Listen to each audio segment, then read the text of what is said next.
សូមស្វាគមន៍មកកាន់ Channel លេងច្រើនឈ្នះច្រើនរបស់ Admin ថ្ងៃនេះ Admin មានលេខតម្រុយល្អៗរបស់ឆ្នោតយួនសម្រាប់ចែកជូនពុកម៉ែបងប្អូននៅថ្ងៃទី10 ខែ 11 ឆ្នាំ 2025 នេះ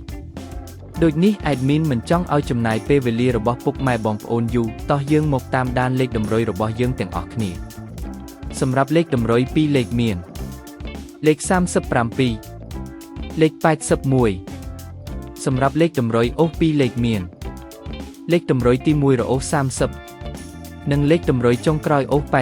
80សម្រាប់លេខតម្រុយ3លេខមាន245គុណនិង939គុណ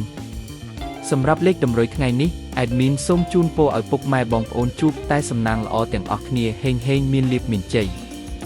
ជាចុងក្រោយសូមកុំភ្លេចជួយចុច Subscribe និង Comment ហើយដាក់សញ្ញារូបកណ្ដឹងដើម្បីជួយផ្ដល់កម្លាំងចិត្តមកកាន់ Admin ជាពិសេសងាយស្រួលតាមដានវីដេអូថ្មីនិងលេខតម្រុយល្អៗជាប្រចាំថ្ងៃជាមួយ Admin សូមគោរពលាពុកម៉ែបងប្អូនពីខ្ញុំបាទលេងច្រើនឈ្នះច្រើនសំណាងល្អទាំងអស់គ្នាសូមអរគុណ